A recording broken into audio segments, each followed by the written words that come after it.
Unfortunately, I'm gonna be the hater on this card. I honestly, I do hate cards like these. 80% of the people were playing the same freaking deck. Welcome to WWB Worldwide Broadcast. What's up, guys? We're back. It's episode 25 of WWB. Unfortunately, me and Billy had a little bit of scheduling issues. He wasn't able to, record on our normal day, and then I ended up having some personal things come up, and so we weren't able to get a recording out together, but instead we get a cool special guest. Casey is back. A lot of people know Casey. You're kind of a fan favorite, I would say. You're definitely coming back a lot, and people always like to. I see a lot of comments that are like, "Oh, Casey has usually brings good takes with it." So we get Casey back on. So Casey, how you doing? Doing good. Yeah. Awesome. Yeah, no, like I said, it sucks Billy can't be here. I know he would really want to be here, and but either way, we're gonna plug through it, and I'm sure he'll have a good time. But I do have to say that I am sorry, Billy. It was kind of a last minute thing, and so he will definitely probably critique the video a little bit, but that's okay. But anyway, jumping into Ward and everything, I wanted to talk real quick about the structure of Ward, Casey, and I thought you'd be a fun guest to have on to talk about this thing. Usually we start with like the summer league, or our WWB summer league, and go from there. But I'm feeling like we should mix it up a little bit, and so I want to talk mainly about just what are the like staple main things in Ward that kind of make Ward, which I guess is kind of a silly way to word it, but like what are things that we want to see going forward that Ward does, or like mechanics, like things like the 30 card limit, I think, is a good thing of decks, and like these things that kind of separate it from like other TCGs. And so it's like I kind of wanted to pick your brain about a KC too, and just be like, here, like, can we kind of come up with like what we think, we'll toss it back and forth, and just maybe have like, I don't want to make it like a list, but just like things where we're like, hey, Ward staff, like, is this something that going forward that we could have that solidifies like, here, this is what Ward should feel like, or what like we think Ward should feel like as like the community. Yeah, I think I don't know. Something that jumped out to me right away about Ward that's really unique is, you winning and losing the game by what's in your cemetery. Never really seen that before. It's like every other game I feel like I've ever seen or heard about. Like things that go to your cemetery are just a waste. Like you've used your stuff and it's gone. Like that's just your discard pile. It means nothing. But in Ward, it means everything. That's where you win and lose this game. So, yeah, I think that being a mechanic in this game is incredibly unique. Obviously, I think that should, totally stay and never change. I think the 300 hit point limit is a very good place to be. I don't think it needs to change. I don't think it needs to go up or down. I really think they nailed it with 300 being the number. Yeah, I think they did utilize the graveyard pretty well. Like you said, having this whole graveyard mechanic of like, hey, it's like you really do have to care about what you put in your your cemetery. It's like a lot of other like trading card games usually don't have to worry too much. Your cemetery doesn't always like matter. Like like you said, you come from Magic. It's like Magic. You honestly use your cemetery almost as a resource in Magic, I would say. I mean, you kind of do in War 2 with recursion, but like for the most part, it's like you don't usually have to worry too much about what's going in there. And so it's like it is kind of a cool mechanic to have to like work around. It's like, oh yeah, like you can't, you got to be really careful what you put in your deck to prevent your cemetery from becoming a problem. I guess in a sense, you have to monitor the cemetery. Yeah, like I like that there's a couple of cards in the game that let you manipulate your graveyard a little bit. Or something like I don't think we want too many though, because I don't know. That's like I said, that's where the game is like won and lost. And if you start making too many cards that have some sort of function for the cemetery, like getting things out of there, it starts to, I don't know, like cheapen the way that the Right. game is supposed to work. Yeah. It's just yeah. I think too, like you're saying, I think as it stands going forward, it's like the cemetery. I think is a great, like you said, a great mechanic that really separates Ward. And so it's like I totally agree with you on the cemetery. It's like I hope that they don't really like steer away from that. And I know that when we talked to Joe on the podcast, he was saying that like he kind of like an outside person who hasn't really played trading card games kind of came up with a concept. And so it's like, yeah, it's like I think it definitely brought the uniqueness to Ward in itself. And so I guess I'll throw an idea out there too. Is I brought it up a little bit already, but the 30 card deck. I know there was a discussion a little while ago in the Discord about like maybe it'd be better to have like more cards in the more cards in your deck, or people were saying like you brought up the sideboard. I mean we had the sideboard discussion on an old episode too, but it's just like I personally I do like the fact that it is such a like squished, like you can only have 30 cards to work with, and I think that really, as much as people might think like, oh, that makes the game stale or boring, because it's like, I mean, we could always debate. It's like there are these power cards, the Elite Eight that we came up with, and it's just like, okay, like our deck's all just gonna look very similar with the 30 cards, and it's like, at least as Word stands right now, that's not the case.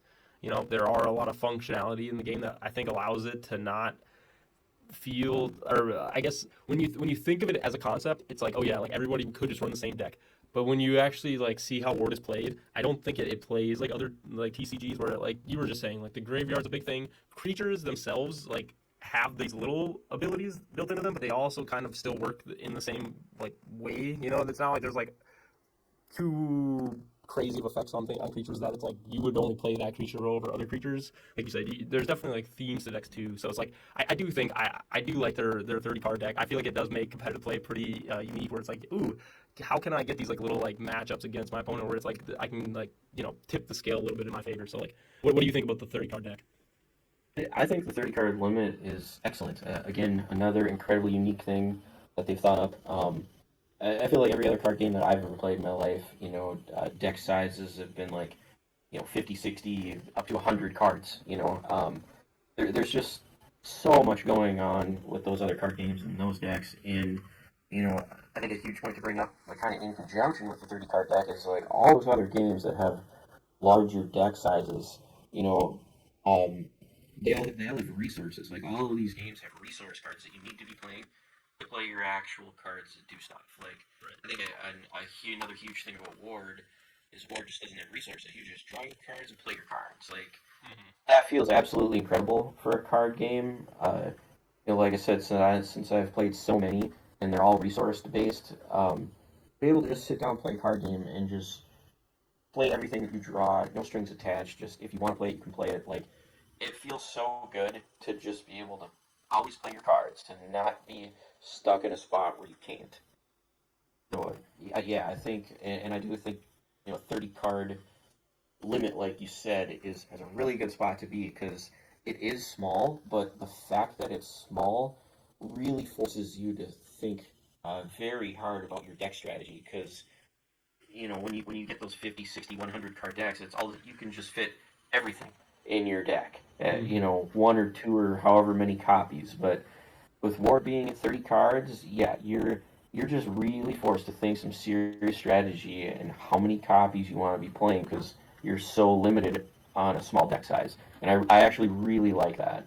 Yeah, I think that was too like my first thought going into it is just like I think another aspect of the whole deck size is just the time. Like I think you were bringing up like 60s, card decks and things. It's like the bigger the decks usually get, I would say that probably correlates with how long games can take for those games. I mean, I've played some Magic. Obviously, I played Commander, like you said, 100 card decks. So those Commander games can sometimes take a long time if people are just not able to really find what they need out of their decks. But it's like I do think just having 30 card decks, I think a lot of games might have like take from that idea just because I do agree it's just like at some point you're gonna deck out in this game and like yeah there are stall mechanics in the game but it is still pretty easy to like get through every card in your deck and get to like play those combos and like I think for like consistency it's like okay I can consistently like keep trying my deck and trying my deck and you like I think it's easier for players to potentially like get to like have that game like plan like kind of like what am I trying to say? To put that, like, they have it down pat because it's like they've been able to just be like, here, I only have these cards. I kind of like can know my combo, and then that plus just like the randomness of the dice, which I think is also another amazing aspect because again, that it gives it such, every game has the variety, even though it has the structure with it. You know what I mean? So I meant maybe we could like pivot over to the dice, I guess, with that too. Is like not only is it that, like I said, the cards themselves, it's like okay, I only have that 30 cards to work with, but also just having the dice to kind of like give the variety of my game so that it keeps things kind of fresh. How do you feel about the dice mechanic with Ward?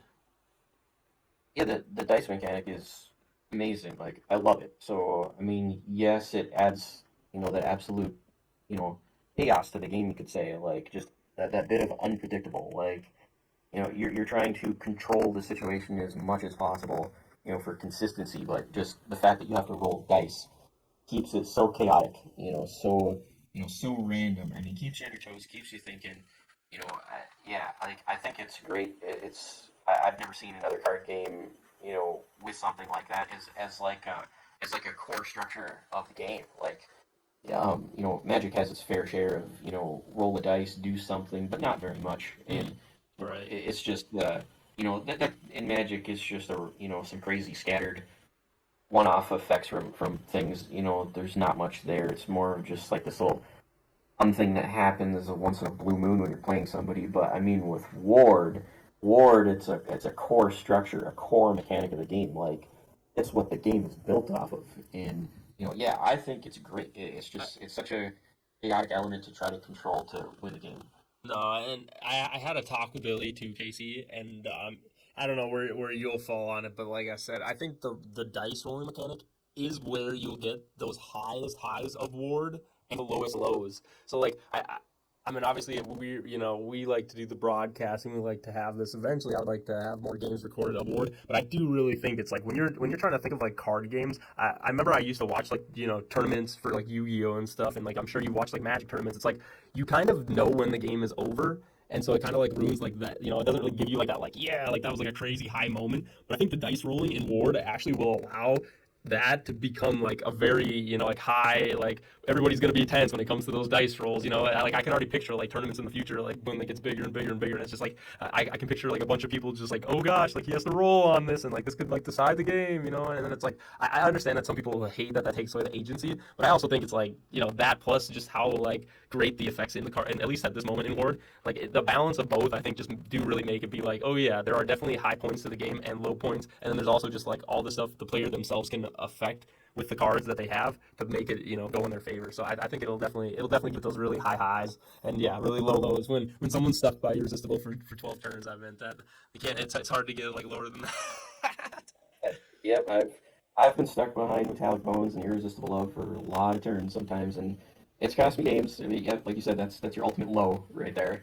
No, But I exactly. mean, when you're the guy, who has the Metallic Bones and Love active, and your opponent's missing it, there's your high right there. Oh yeah. You know, And then it's one of those things, like you said, it's like your opponent, like it's not like it's like a too strong of a mechanic where it's like your opponent's gonna get too mad, but it's just like, hey man, like it was just the luck of the roll, It's like what can I say, So I do find that it also kind of like pats that part too, where it's just like, oh yeah, like as annoying as some of those cards are, you're just like, hey, it come down to a roll. Now they just have to get rid of cards like Silence from the Grave and Irresistible Love, so that there just isn't these like lockout mechanics, because then at least it'll those are the things that, like I said, as guaranteed as they are, they definitely take away from the randomness of the rolling of the dice, in my opinion. But obviously, they are still dice rolled effects, or well, one of them is. And so it's like, yeah, I don't want to ever see Ward stray away from dice rolling, because like I guess that would really like lose what you were just saying, is like that is kind of what this game is built on. And so it's like it is cool that the dice are built into the game, into Ward in itself. I guess another aspect that I would want to bring up is just the 8 card hand. Like I think again that me and Billy on the last episode we talked about just the whole discarding of how people can kind of force you to discard a lot of cards. I mean, what's your thought with the 8 card hand? Do you think that that's something that should kind of exist and is a good function in Ward? yeah, I like the 8 card limit. Playing Magic forever, 7 card hand is its max. It's just like what I'm used to. And then I jump to Ward and I'm like, wow, 8 cards in my hand. Like, wow, like that just gives me more options. I like, who doesn't like having more cards in their hand? It's like really nice. But one of the things that really threw me that's different in this game, again, as opposed to probably all the others that I've played, is um, usually when you have more cards than you're allowed in your hand, discarding always comes at the end of the turn. So it's like you're able to use your stuff like your whole turn, and then discard at the end.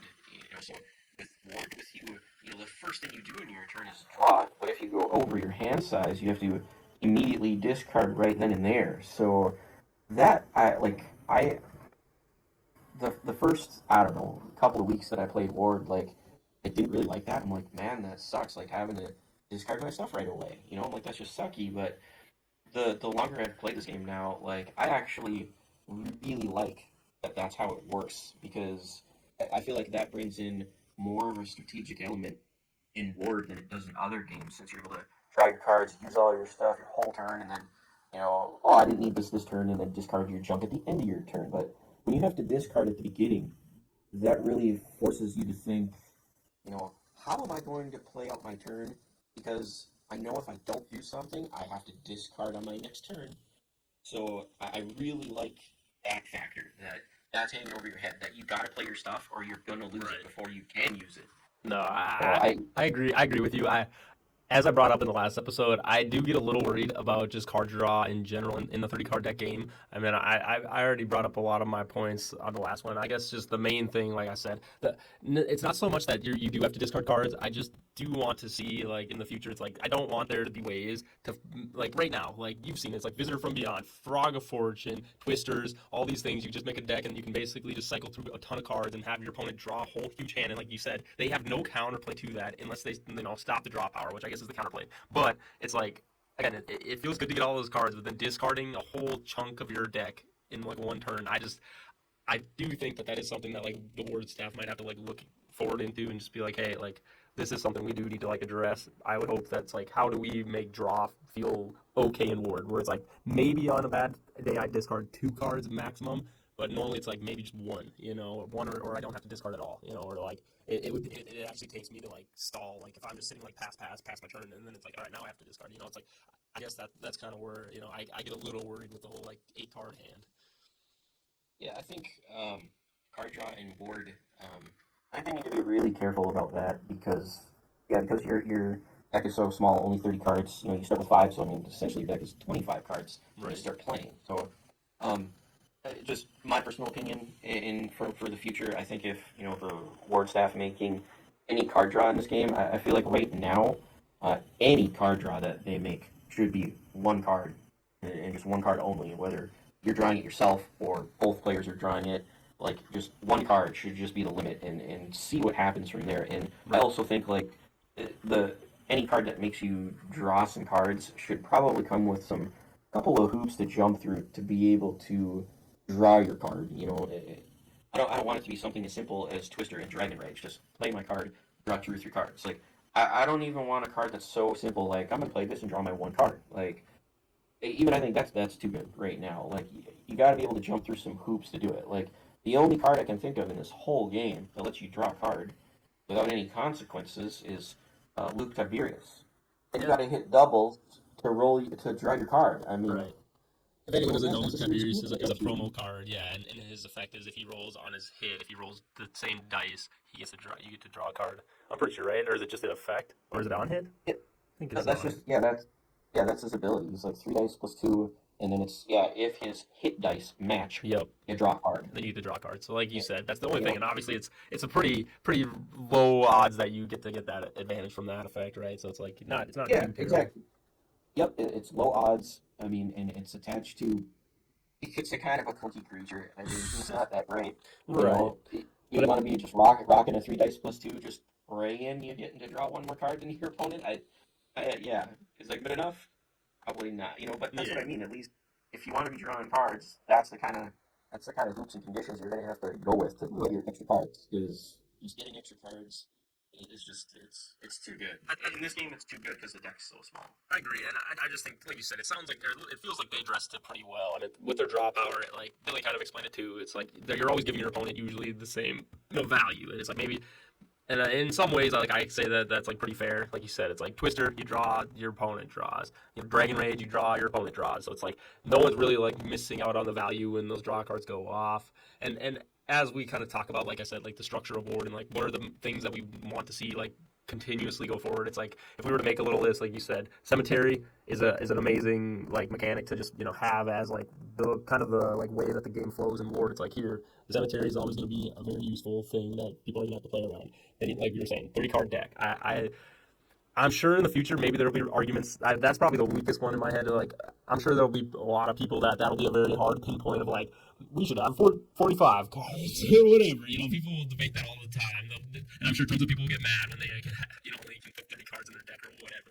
But you know what I'm saying? It's like okay, yeah, 30 cards. I personally, it's like going forward. I think that is what they should stick with at this moment. And then also like we were saying, dice roll mechanic. I don't see how it could be Ward without the dice roll mechanics. So it's like, yes, let's have that in here. And then, as we were also alluding to, just like 8 card hand. And so it's just like, is there really any other aspects, Casey, that you feel that's like here, like this should always exist like in order? I feel like we kind of hit all the points pretty good. One more. Your creatures, your primary creatures, limited summons. Okay. Now you're talking my language. Limited summons. Let's go. I think how they have it worked out right now is fantastic. Just being able to have one primary creature and always having to have one. And then it's not the easiest to get out limited summons. I mean, all those cards come attached, in some way, and if they lose their anchor, they're gone, kind of thing. So, but I really like that it's one primary creature because it just it slows down the pace of the game to you're not getting like blown out by somebody's massive army. Like again, a lot of other games I've played, like I get out my 1 or 2 creatures or 5 or 10, whatever the game allows, but my opponent has like 50, and I just get steamrolled. Like, yeah, I love that Ward is kind of like this one-on-one combat kind of thing. Yeah, again, your side options to get out your limited summons, and I think a great way that they balanced that is just your limited summons have no abilities. That was a great way to kind of balance out the power. Yeah, I think you addressed that well, and I honestly, I kind of think you're right. That is also another really big aspect. It's not so much of like one that like I think is like so obvious because like you said, it's just the whole primary creature. I mean, Ward, like the way at least that from talking to the staff that they've like said is like, yeah, we want it to be like a 1v1, big creature versus big creature, kind of like Godzilla, like kaiju fight, I guess is like a good way to explain it. Like they want it to feel like that. They don't want it to feel like you said, it's like a game where like all the other Magic cards like have total, say over the game and like dictate the game. And so I totally agree with you. It's like, yeah, I think that having the primary creature as as like a big aspect of Ward, it should always be like kind of the drive, and everything should kind of function around those primary creatures. So it's like, yeah, I think I totally agree with you on that one, Casey. I mean, other than that, it's like I think. What do you think? We have a pretty good list, like you said. Just let's throw in the primary creature aspect to it too, because like you said, limited summons.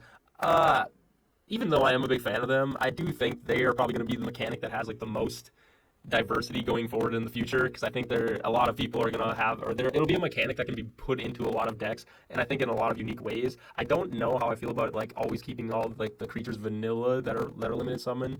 That is one thing that it's like in my head. It's like if Ward gets, I try to think like 4 years down the road. It's like, are people only going to want to play with like is limited summon vanilla going to be the only thing that like will be in Ward?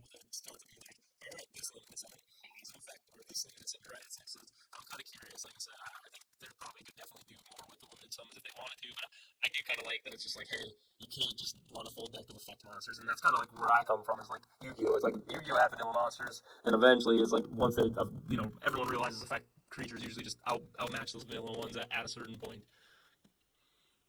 Yeah, I mean, if limited summons start having like effects or something, like I feel like they got to start out pretty small, pretty crappy, pretty tiny with those just to test the waters to see where it goes. Because yeah, I could see if they started, if you were able to just run, I don't know, all kinds of like Time Weaver and Steam Rex out there and Necromancer, and they all have their abilities going. Like the game's going to turn into just a massive chaotic disaster. Maybe, I don't know. So you have to be really, really careful about that. Well, I think control people, like you said, any control deck, it's like the scary thing I think is like you were saying, if all those effects are on the field, it's like, okay, this will just become a game down to like nothing can be played, but we just like ban the creatures, and it's like, is that all this is the version of War we want? And it's like, I don't know, like, well, I guess like you said, we'll have to see where they take it. I really think I'd rather see them, like like you said, limited summons are in a good spot right now, and I think they really care a lot about how powerful they make those cards, which I think is like obviously like a good balance mechanic. Like I'm surprised they were able to balance limited summons as well as they did. Like they might disagree, you might disagree with me, but I think limited summons are like have a pretty good balance to them. I mean, Billy would probably tell me that I'm total full of shit and that Elkanos are ridiculous, but you know what I mean. If only one limited summon deck is that bad, you know, how bad do they really do? I think limited summons are pretty balanced. I would think I would tend to say that Alkanost is probably the best one. Yeah, that is fair. I mean, like I said, I'm not gonna argue that ever for you. There's a reason I run it. I mean, the fact that Alkanost can just keep on getting them until your board's full, and then it seems rather unique that that's probably, I don't know, it's the only limit summon I can really think of that when it dies, the limited summons that it pulled out don't go with it. Like every other limited summon thing I can think of right now. Right. Yeah, I feel like I'm gonna do the Billy thing and be the old guy and talk about the old days, but you know, like to bring up like Ward Bowl and stuff. It's like yeah, like I know, like I did win Ward Bowl with Elkanos, and so it's like it's silly of me to say like I always try to tell them like there are Elkanos has a lot of weaknesses in this game too, and like I do think it will get like villainized, and I honestly want to be like the antagonist. I want everybody that wants to play in the Ward Bowl this year. I want them to be like, we gotta take down the birds, and everybody's kind of already on that page, so that's awesome. I was really like, I told Billy, it's like I was hoping everybody would pick up on the birds, but you know what? People aren't so much of a fan. I guess you play against it, you really get a hatred for those birds. But yeah, I don't know. Like, I just think limited summons on this right away definitely pretty healthy. But that's also another mechanic where it's like going forward, definitely want to see where exactly they decide to take it and like build off of it. KC. I mean, any other thoughts with that, or I feel like we wrapped it up pretty well.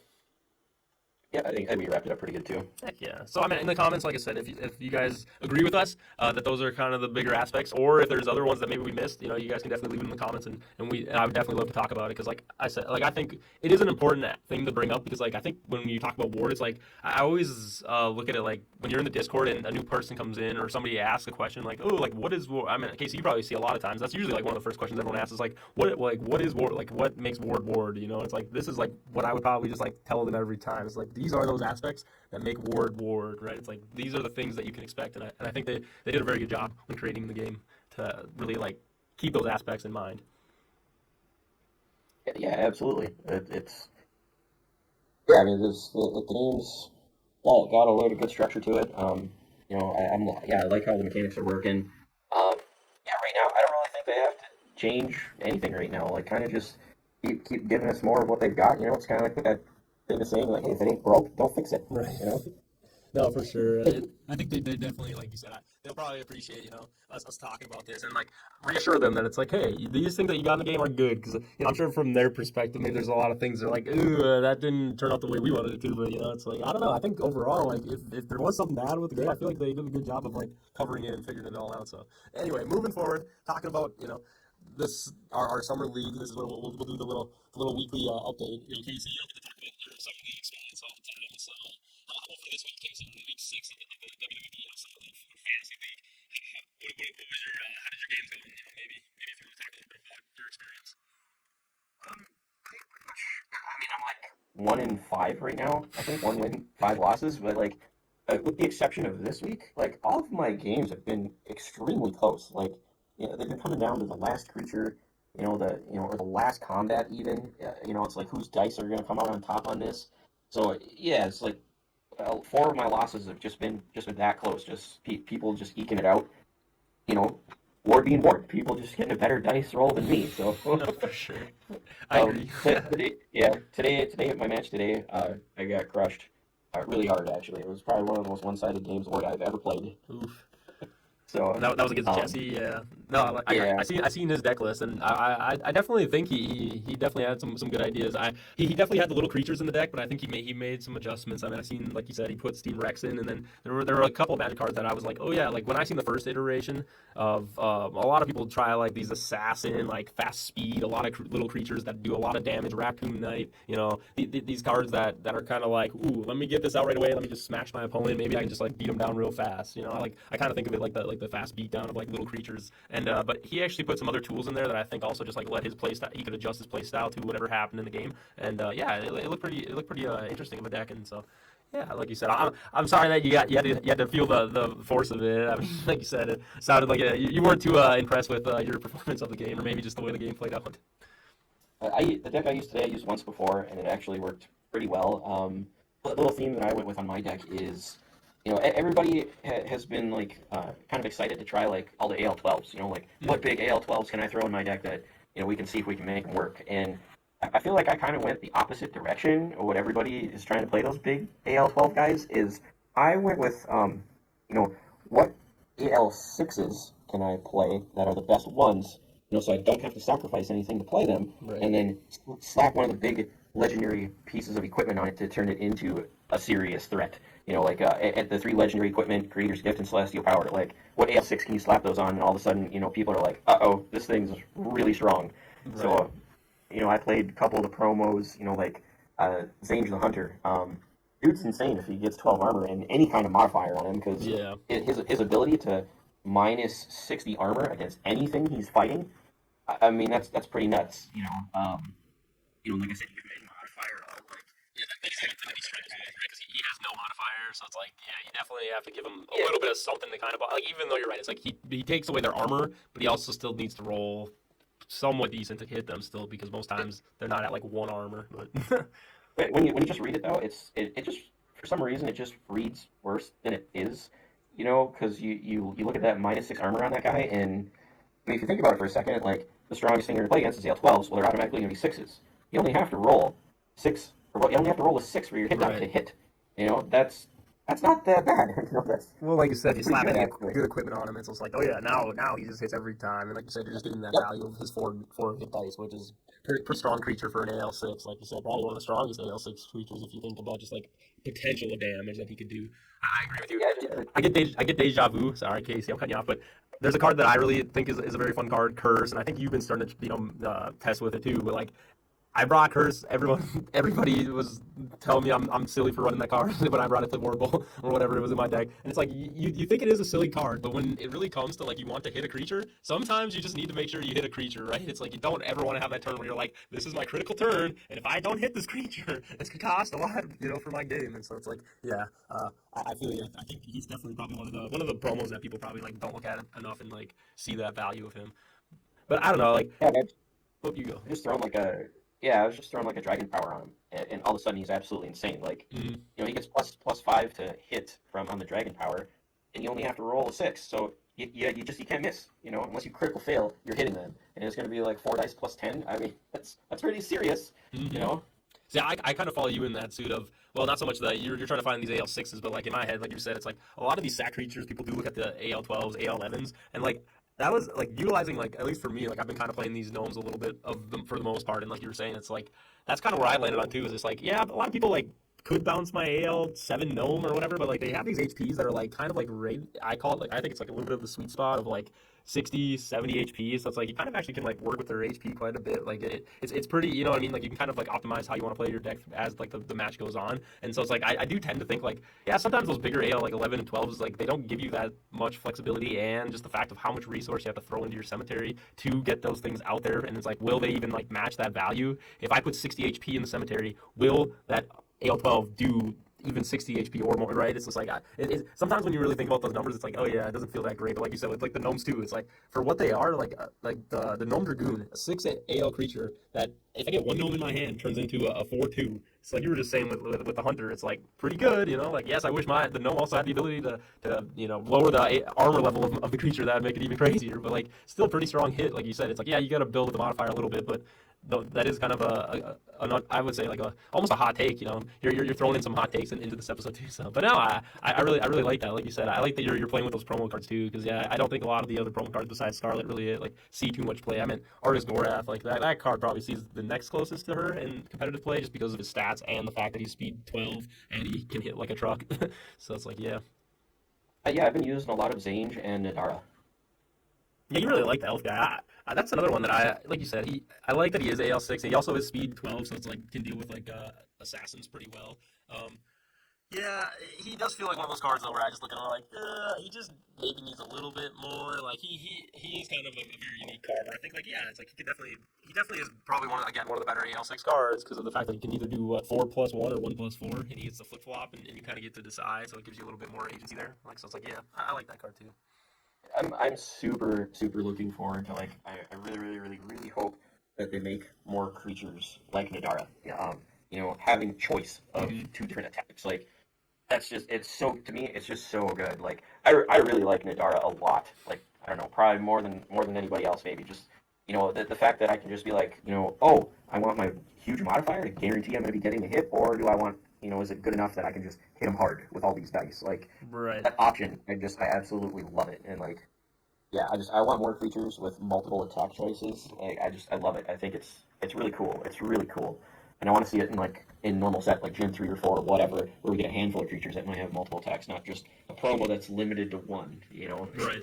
No, exactly. And I think I haven't put too much thought into it, but now that you like bring it up, I do agree with you. It's like just like that is like all you really have to do to kind of spice up a couple of those like what I say like common or uncommon cards, or like more like the generic cards where it's just like, oh, they don't always feel the greatest, but it's just like yeah, give them that like little bit of flexibility. It's like I do feel a little bad that they kind of like move it as like its ability, so that it's just like if it doesn't negate it, you do have to keep that in mind. And it's like you can't actually use that other attack. So like, I guess maybe that is a cool aspect stops throwing away, which I think is kind of like funny when you think about it. 'Cause I remember when they made that ruling about it, they're like, oh no, it's not, because I know you were trying. I can't remember what card you were trying to like utilize with it. I think it was Nadara. no, I think you were trying to use Ward United, right? And you were like, well, do I get both of his attacks instead of like both their attacks? Which I think is, hey man, push the game as hard as you can, but it's probably smart that they were like, nah, let's not let that be a thing. But nah, like I said, my WWB experience, I'm really enjoying it.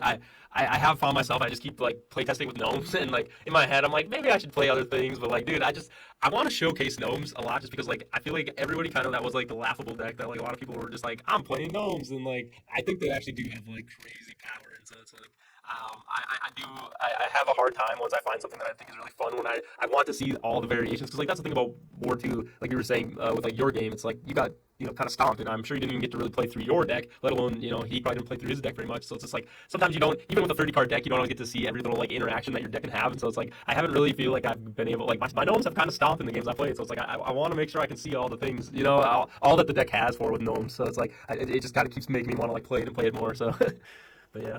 And you think it's only going to get better too. I mean, you just think they'd make at least another gnome in Gen 3, if not more, one or two or three, who knows? But, Oh, it's already a tribal thing, so it's like I don't think they'll definitely sneak some stuff in, and like even if they do like these mixed tribal, I think that like kind of with your like double attacks things, I think another cool thing would be like two like mixed tribal kind of creatures that like maybe get a little bit of effect from like two different tribes. And me and Billy in the last episode we talked about orcs, and like right now there's only one orc card, and its whole effect is based on it like the hit dice if it ever hits a 6. And I just think that would be really cool if they had like these like multi-trait class, kind of like D&D, where it's like these like two different things that both have like a little weaker of effects, but they are both, but you get both, you can have both effects. And I don't know, I think that would also be a really cool thing if that's kind of where the route they go with it too. So like you said, there's still a lot of avenues. I think like a lot of people might look at Ward as like, oh, this is like a simplistic card game compared to like Magic or any of the Yu-Gi-Oh, any of these trading card games, maybe even Pokemon. I don't know, maybe people might even say this is like easier to understand than Pokemon, which I feel like not a lot of times you hear that. Either way, it's like for how simplistic people might say it is, and like me and you will probably go to bat. It's like if you buy a starter pack, it's not like it's that hard to understand how to play Ward. Like it's pretty straightforward, but even though it is straightforward, there's tons of little things that you have to learn, that you can like learn to like improve and get better at the game. Yeah, for sure. A lot of little intricacies in there that just, like you said, it's just when you crack open a deck and sit down and play the game, yeah, it's very simple, very straightforward. You can figure it out with relative ease, and once you start really diving into how certain cards interact with one another, yeah, things can start getting complex and pretty intricate, and that's just where the strategy comes in, being a card game. It's great. Right. No, and that's the thing too. Along with it, just being in this league, like we're getting close to the playoffs, and I don't know. I'm trying to tell myself, it's like, do I still want to play fun and goofy when we get to the play, like if we're in the playoffs? Hopefully, okay. So you're gonna have to start winning a couple games there. I don't know if you're gonna be in the playoffs. I know, yeah. I've been playing goofy, wonky shit I've been thinking up, so. Hey, like you said, sometimes the dice rolls just aren't also in your favor, so you do the best you can. But like you said, I think that makes the league just a little more exciting. But definitely, I think it might get a little sweatier when we get to the playoffs. So I'm definitely looking forward for it. But like you said, we still got a couple weeks more. It's week 6. We got 2 more weeks of the normal season. So definitely love talking about it and updating with it. Here, Casey, real quick, center up on the camera. I didn't move. You just scooch over. Yeah, there you go. Beautiful. Your face. Got the beautiful KC face in there. And with that, we'll jump over. But yeah, that was just a little bit of the summer league. Casey, I want talk about another mechanic in Ward, or at least you kind of brought this topic up too. Is the dot damage, and is dot damage strong enough, or is there ways to maybe adjust dot damage so that like going into the future maybe we see more play? And I think it is a great question, and like a good topic to talk about. as a it really doesn't exist in the competitive scene of Ward at least, and I do think it might sit a little lower, personally, in my opinion, on the tier list of like how good of a feeling that mechanic feels like in the game, and maybe like could use a little bit of adjustment. But I do want to hear, Casey, your thoughts on it. I mean, it is your topic. Like, where do you, how do you feel about it, and where do you want to take the conversation? Yeah, like I've been thinking about it a fair amount lately. Like, I really do like the mechanic in the game. Like, yeah, it's super interesting. And is it underpowered? Yeah, I mean, I think I would say yes, it is underpowered. Like the game, has been out for like roughly like 2 years now. You know, the do you ever see any of the top creatures in competitive play? Like, I haven't. I think maybe like probably the biggest ones, or maybe the most effective ones you could say are like, Allosaurus, Basilisk, Grizzly Bear, Fire God, and even Absolute Terror. Right. And those are just cards like I never see anybody play them. Like, and that suggests to me that like the dot damage on them is like just not enough. But the base 10 damage is just not enough. But like, I think to myself like if 10 damage isn't enough, how far do you bump it up to where maybe it is enough to be competitive? Like, I feel like there's got to be a really fine line right there where you don't want it to get broken, like just way too good. So it's like I don't know where you draw the line on that. And then I was thinking, dot damage is like, on everything, it's like once per turn cycle. Like, does bleed damage need to change to happen, you know, once every turn rather than every turn cycle? Right. So then I kind of started thinking to myself like every turn to me feels like it makes more sense because you hit a creature and it bleeds. Well, why would it stop bleeding on my turn and only bleed on your turn? Like, it's in combat, it should bleed. Like if it's doing an attack, like it should bleed. Like, yeah. And the other thing I was thinking is like, well, if 10 damage, if just a flat 10 damage isn't enough, how do you make the dot mechanic work? Like, It I was is kind of interesting. thinking like, I don't want to cut you off, but it is interesting, like that how you bring it up like that with the whole damage thing. I didn't really think about it until like you kind of were explaining it in that sense, where it's like what is a big hit in Ward? Like, what is a normal amount of damage in Ward that feels pretty impactful? I would say anything over like 15 damage.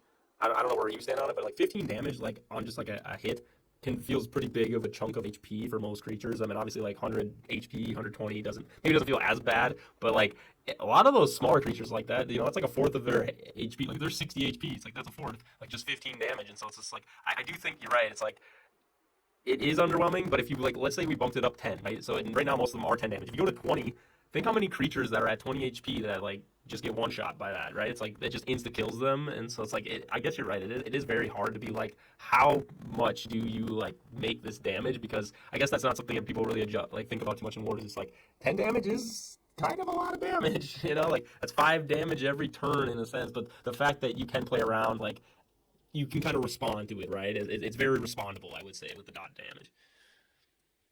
yeah, it's I mean, yeah, 10 damage is whatever. You could say like a dice and a half worth of guaranteed damage. So it's like, is it a lot? Like, it seems like it is, but when you come down to competitive play, nobody's using it. So, well, is it enough? It's like I don't know. So one thing I was kind of thinking about is like if they changed how it worked, what would you do? And I kind of thought like maybe to make it feel like even more Ward-like is, what if bleed damage worked off of dice rolls, just like everything else? So the way I was kind of thinking it is, I hit your creature, and your creature gets the bleed effect. Yep. Now, how much you bleed would be dictated by how much damage you deal back to me. The more damage you deal to me, the more you'll bleed. So if I inflict the wound on you, and your creature is bleeding, like if he goes all out, the harder he attacks, the more he's gonna bleed. I like it'd be like if you hit me for X amount of damage, you would bleed, like a quarter of that, or half of that, or maybe you just roll like if you do 10 damage to me, roll 1 dice. If your damage is more than 20, you roll 2 dice to bleed. It's However you want to work out. That's an interesting concept that you're bringing up with it. When you first initially said like, oh, it's like the bleed like kind of has like a dice roll to it. In my head, it was just like my creature's effect has different things. It's kind of like those card effects where it's like if it's 1 through 2, it's this. If it's 3 through 4, it's like one of those things, which I think would be kind of cool. Where it's like maybe just have like how much they bleed based off of the dice roll too. But obviously, at the end of the day, like get rid of the whole turn cycle aspect of it. Oh, I know we're getting big crazy brain here, but get rid of the turn cycle aspect. As soon as I hit you, you're bleeding. Okay, as long as this creature is on the field with its effect, so you can negate the effect, right, and then get rid of it, and that would just end the bleed, which I guess is might feel a little silly with thematically, but whatever. Let's just not get too worried about it. But it's based off. It's anchored by my creature with its bleed ability, but you roll those dice and potentially it's kind of like those like ignitemas where it's like if I hit a high thing, it could totally, you know, mess up your game plan because I just did way more damage than you thought I was going to do in one turn. So it's like I don't know. I kind of would like bleed in that sense. I do like your idea. I do get a little worried with fractions and stuff. I think there is a lot of that like just trying to calculate all that crap in your head. I do think it might be a little too much, Casey. Like I do like the thought of it, but it's just like I think it's a little simpler if you just have like the dice in my mind at least just do those like dice roll things of like 1 through 3 does this, 2 through 4, 4 through 5 or whatever does this, and 6 does this kind of thing or whatever. You know what I mean? I can see it because you already have something like Giant Turtle and Demonic Turtle, which just say they cut damage in half. You know, like I was saying, like if I hit you and put bleed on your creature, and you hit me back, you could just have almost have like the bleed be half the damage you deal to me. Right. You will bleed. Yeah, I kind of like that too. Like now that you're saying that, it's like here, let's make effects that can all help you get through like tanky, like stally mechanics, right? So it's just like, all right, you can stall, but it's like here, this will help you ramp, force you to have to react to this because otherwise you can't just sit there on a turtle reducing your damage because I'm gonna keep increasing it. I like that too. I think there's a happy medium somewhere where some of the bleed effects could be the way the way you have it, and some could be that's the thing. They could definitely just kind of go crazy with how each bleed effect works for maybe different tribes, different just creatures in general. So it's like I think it is. There's still a lot of unique things that they could do with bleed, and I do agree with you just overall too. It's like at this moment it just feels a little underwhelming because like you're right. It's like 10 damage for 2 turns. It's like when I also think about that, it's like if you go to battle, let's say you go to battle on your turn, you cause the bleed. Then you go to battle on your opponents, and they want to attack on their turn. It's just like you probably did more battle damage than that bleed did, and it's just like, does it really feel that impactful? Like, does the 10 HP really make the difference?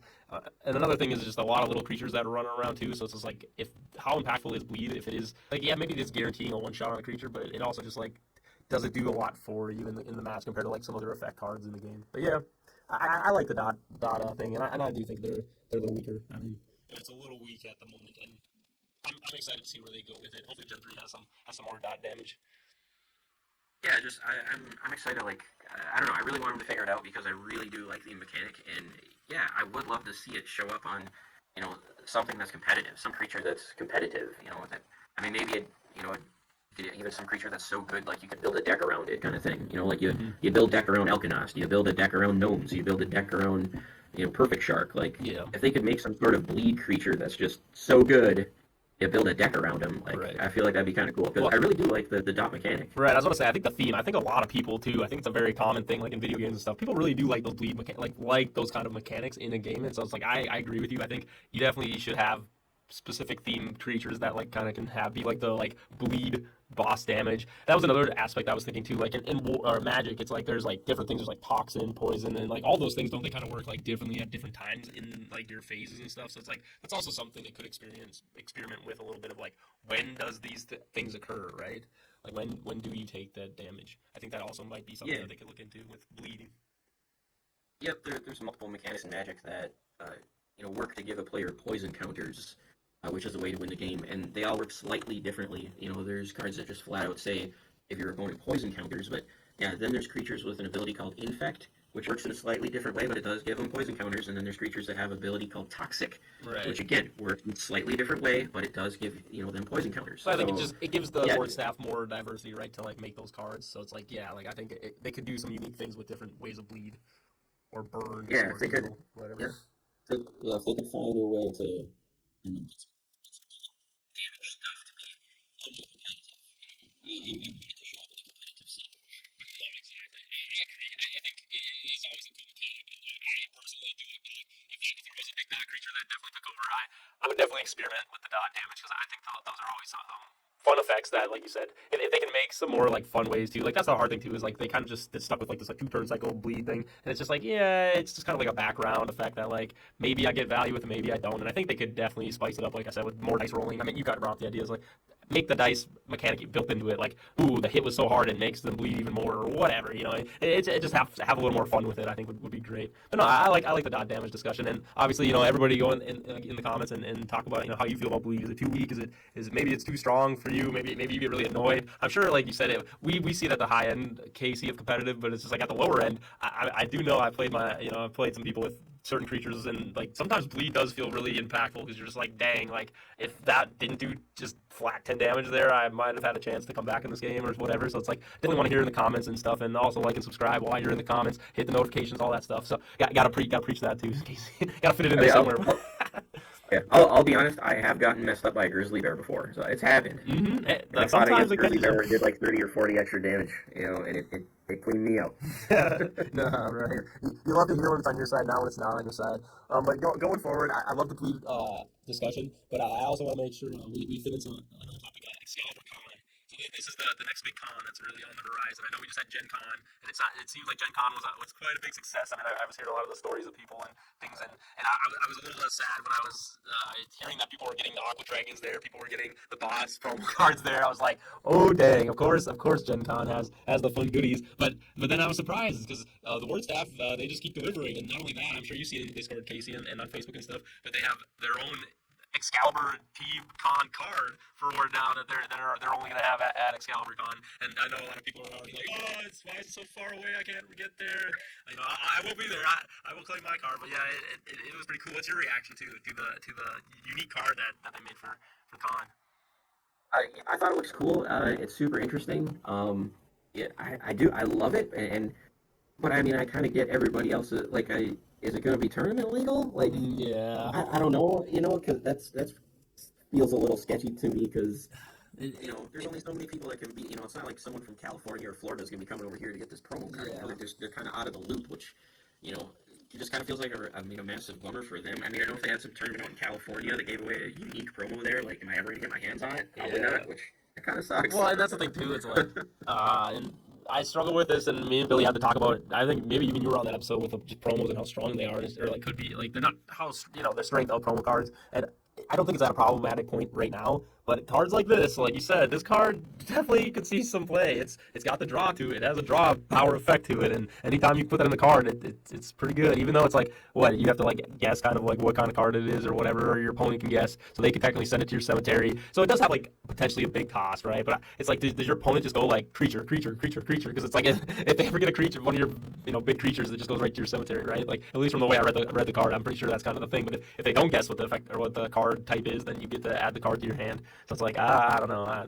I'm not sure. Like you said, yeah, that's true. Maybe get some seer combo in there. But yeah, like I like to have unique cards. I love the fact that they do have collectible unique cards. I do worry if, like you said, they turn these into promos and it's just like how many different players are going to come to tournaments with like you said, the California promo card and this promo card and that promo card. It's like you can't have too much variance in that and in the competitive scene because it's just like how the hell can anyone prepare for all those cards, right? When it's just like I don't know who's showing up to this next tournament, So I don't know.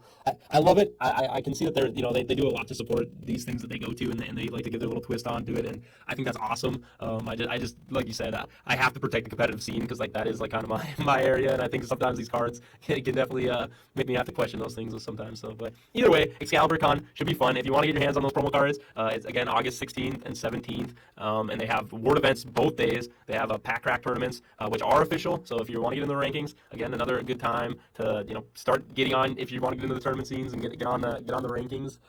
Definitely make it over to Excalibur Con. Also, tons of fun things to do. I know a lot of like fantasy actors and things are there. People that will sign memorabilia and like you can talk to them, you can take pictures with them, all those things. So it's like, and they're vendors that have a bunch of awesome fantasy things and all kinds of stuff just for all the kind of nerdy people like me and Casey and all you guys too. I'm sure that like to get into all the fantasy vibes of things. So it's like, yeah, definitely make it out to Excalibur Con. I think it's definitely gonna be a great time. And yeah, if you really want to get those promo cards, I guess maybe they're convincing some people. Casey, we might see some people coming from California from all over. They just can't resist. If they're trying to get into Ward and they want to be one of the ones collecting them for sure. I mean, yeah, I don't know. It's kind of crazy. Any thoughts on it? Or? Yeah. Yeah, maybe they should allow people to have like a virtual ticket to the con and they can mail them one or something. Yeah, or like you said, yeah, I don't really know because going forward, it's like, will this ever be available again? I don't know. Maybe at every Excalibur con, maybe that's how you have to pick it up. It's kind of like Pokemon Pocket or something. You have to go to that specific area to go get whatever thing you need or whatever. It's kind of funny, but anyway, that's Excalibur con. So yeah, if you make it out there, definitely I'll be there. Billy will be there on Sunday. Casey, are you gonna be there both days? One day? What do we got? I both, yeah. Both days, Both. heck yeah, me and KC. So if you want to see our beautiful faces in person too, definitely make it out there. We'll definitely take your picture with your new card. but anyway, with that, KC, you got any final thoughts? I think we might wrap it up off of that. What's your thoughts with Ward at the moment? I think it's a great place. I think, yeah, from what I've seen, Gen Con was huge for them. I suspected it would be, and I think it turned out that way. I'm super, super glad for it. Yeah, just this week, seen a lot of new faces jump into the Discord, so that was really cool. I mean, it was almost nonstop in that war chat, just somebody jumping, tons of, people waving their little emojis and everybody jumping in there. I see a lot of, of course, the fresh questions from new players, which is, great to everybody asking, how does this work? How does this work? How does this work? Yeah, that's great to see. I hope the game just explodes from here. Like, it's fantastic. Oh, and I think, like you said, these cons are doing a great job of that too. Like the amount of people that have came in from the con, and like you said, a lot of them are just like, dude, I want to get into this game, and it's just like that. Sometimes that in my feeling, like it just hits me every time I see that. It just puts a smile on my face. I'm like, yeah, it's awesome to see when people just have that energy when they get into Ward, and hopefully, like you said, the community we have so much to give, and there's so much people talking and things going on in there that it's like.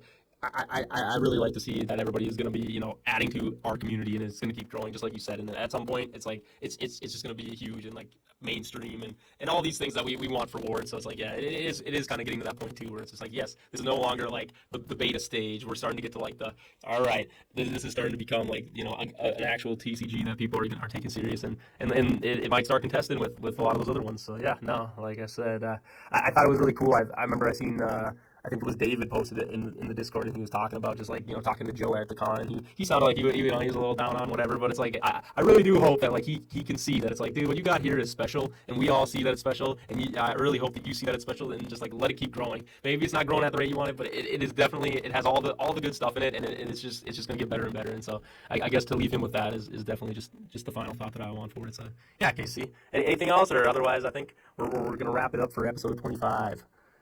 Yeah, I think we covered everything pretty well today. Well, thank you so much for coming on, Casey. You are an amazing guest, and like you said, I think everybody loves hearing your thoughts and your ideas about Ward. And I mean, personally, for me, it's like, yeah, it's like that's the whole point of this podcast is to get people on that just want to discuss Ward nonstop about all the different little intricacies in it. So, with that, guys, episode 25, WWB. We'll see you next week. Remember to like and subscribe. Peace, guys.